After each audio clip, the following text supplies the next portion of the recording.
cá estamos para o Aprender a Comer, esta terça-feira com a Mariana Chaves. Vamos olhar aqui para o novo ano. Mariana, é mesmo uma altura também de resoluções no que toca à nossa alimentação, não é? É Chegada verdade. do novo ano. Vamos ver. Até porque há aqui recomendações nutricionais para o novo ano que chegam um pouco de todo o mundo, mas em especial da Finlândia e dos Estados Unidos. Porquê a Finlândia? Eles comem assim tão melhor que nós? Comem, sem dúvida, Pelos vistos, Nelson. não é? Mas olha, Finlândia porque é considerado o país mais feliz do mundo por 7 anos consecutivos. Eu acho que todos nós queríamos viver num país onde a maioria das pessoas se sentem felizes.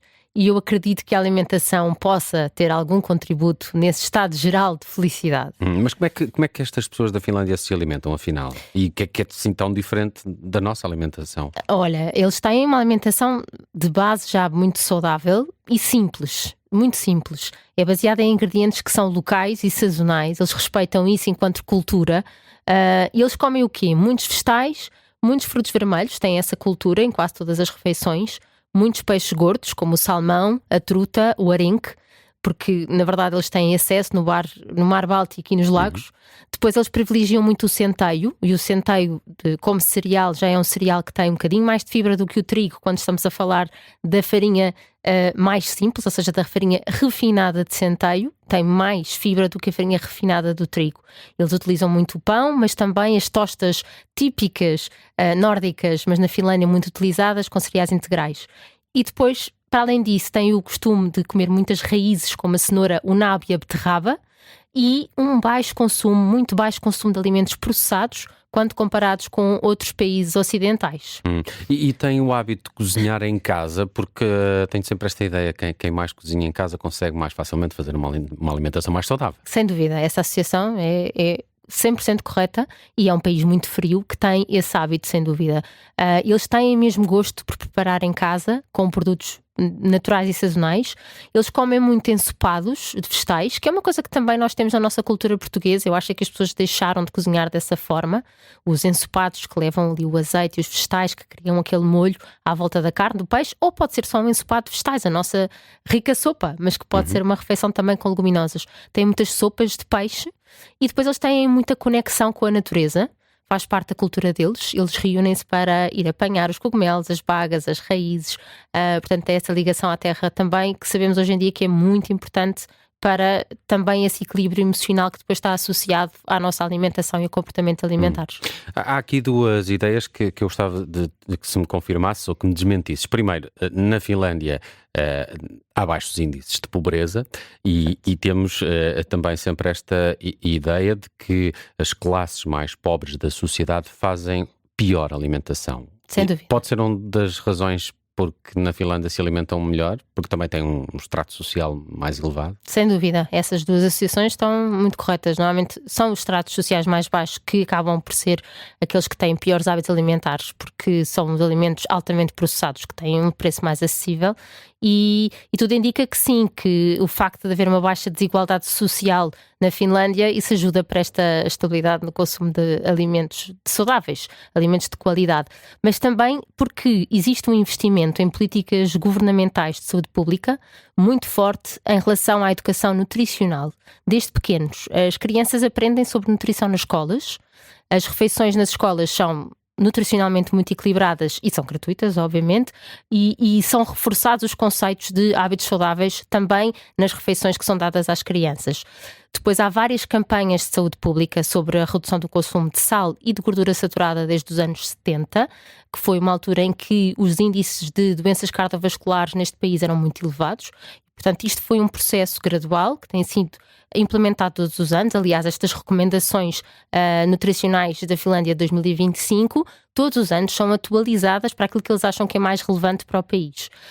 E depois existem diretrizes alimentares que são muito claras e assertivas. Portanto, eles dão conselhos anualmente muito claros à sociedade do que é que têm que este ano investir em termos de alimentação. E quais são, afinal, as recomendações nutricionais para 2025 na Finlândia, não é? Podemos todos segui-las e ter uma alimentação melhor do que a que temos ou que tivemos em 2024. Exatamente, muito concretas. Então, eles este ano reforçaram aqui o conceito de que devemos fixar mais alimentos de origem vegetal. não só por razões de saúde, mas também por razões ambientais. Isso é outra das preocupações na sociedade finlandesa. Exatamente, exatamente. Eles conjugam bem isto, eles conseguem chamar a atenção do público desta forma. Portanto, eles identificam como o seu maior desafio deste ano o facto de quererem aumentar e diversificar o consumo de grãos integrais. Portanto, aqui quando falávamos do centeio e de outros cereais, centeio, cevada, aveia, etc., no consumo, no aumento e diversificação de vegetais, no reforço das frutas vermelhas e outras frutas e na redução do consumo de carnes vermelhas e processadas. Claro está que isto é importante também entender que este é o desafio deles, tendo em conta já uma base muito boa. Exato, mas no início do programa falávamos aqui de olhar para a Finlândia e para as recomendações que também chegam dos Estados Unidos. São muito diferentes as de um país e de outro no que toca ao próximo ano? Olha, uma grande diferença que se encontra logo aqui é que, como eu dizia há pouco, a Finlândia todos os anos reforça e refaz as suas recomendações. E, portanto, isto mostra uma política com muito cuidado em realmente ir melhorando gradualmente, porque sabemos, todos nós que fazemos resoluções se calhar anuais, sabemos que algumas caem por terra, não é? Porque quando são muito ambiciosas e pouco realistas não conseguimos pôr em prática. E aqui nos Estados Unidos eles fazem recomendações a cada 5 anos. Portanto, as que saíram agora em 2025 são 2025 a 2030 e a base obviamente que é a mesma, mas tem um ponto de partida tão diferente que acabam por ter prioridades muito diferentes. Para os americanos a prioridade é aumentar o consumo de vegetais, priorizar as frutas inteiras em vez do sumo de frutas, optar por grãos integrais para substituir os refinados. Cá está, eles já têm por base sempre as farinhas refinadas. E pronto, o quarto ponto do relatório é mesmo que deve haver uma redução do consumo de carnes vermelhas e processadas. E isso já é também um ponto que é igual na Finlândia, para substituir por leguminosas, carnes brancas, peixes e ovos. E na verdade, se aplicássemos todas estas recomendações nas nossas casas, seria uma excelente maneira de planear a nossa alimentação, pelo menos para o primeiro trimestre de 2025. E quais é que achas que seriam as recomendações que nós poderíamos tentar aplicar também aqui na nossa alimentação para este novo ano? Olha, todos nós temos pontos de partida diferentes, não é? E eu acho que isto, ao ler estes relatórios, isto também me faz pensar um bocadinho nisso, que é todos nós temos que fazer aqui apenas uma mudança já é muito útil e positivo, tendo em conta o nosso ponto de partida. Portanto, cada um de nós vai ouvir isto, interiorizar e se calhar pôr em prática de maneira diferente, mas já vai ser positivo para todos.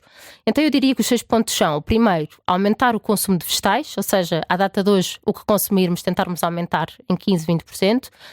Priorizar novamente, como diziam os americanos, mas realmente escolher as frutas inteiras em vez de escolher o sumo de fruta só porque é mais prático. Eu acho que isto aplica-se também muito às crianças. E até porque perde-se muita fibra, não é?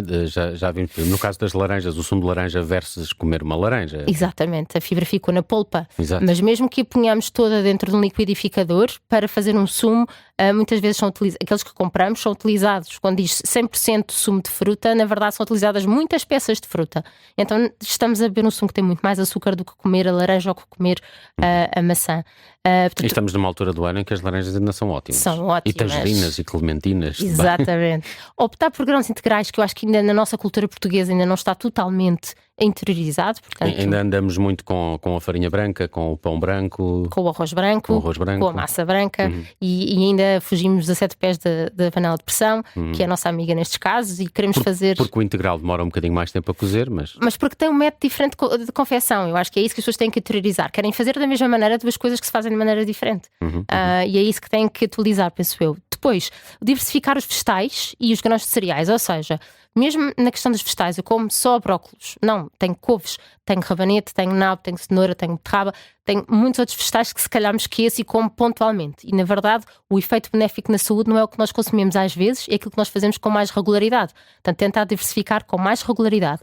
Os grãos de cereais também, mesmo que não sejam integrais, mesmo que sejam refinados. Se nós estivermos a comer um pão de centeio, depois um pão de trigo, depois um pão de aveia, ou uma mistura com espelta, diversificar nos cereais que consumimos aumenta bastante os nutrientes que absorvemos.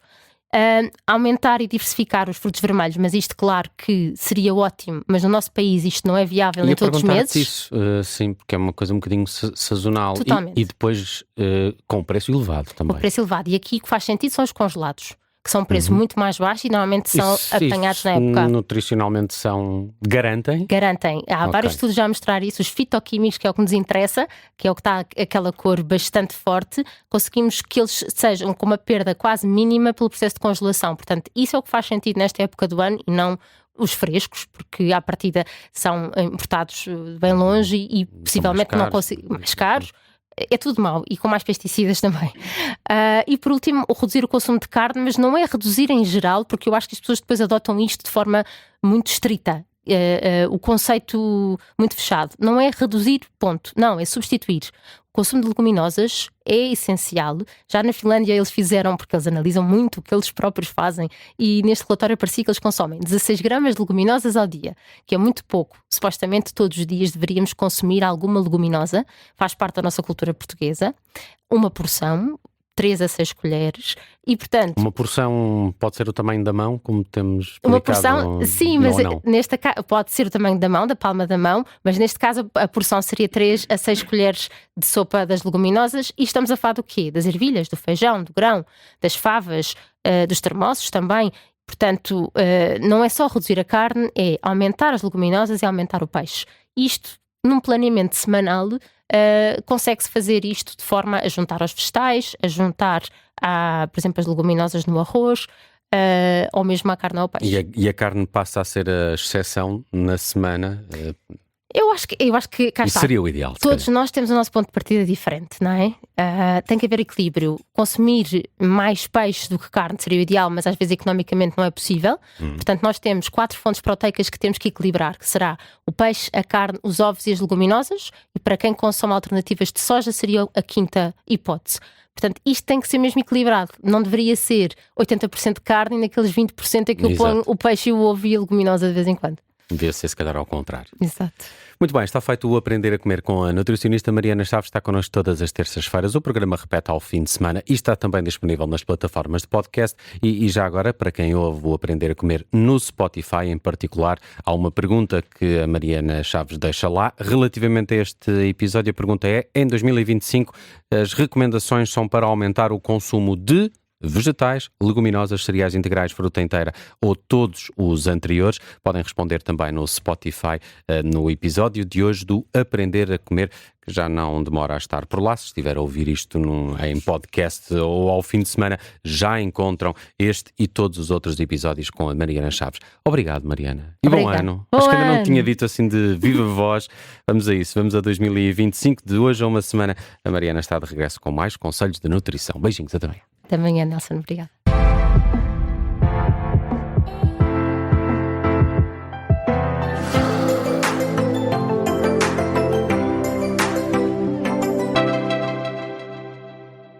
Se gostar deste podcast, pode seguir, dar 5 estrelas e comentar o episódio na Apple Podcasts ou no Spotify. Pode também subscrever e gostar no YouTube. Assim recebe uma notificação sempre que houver um novo episódio.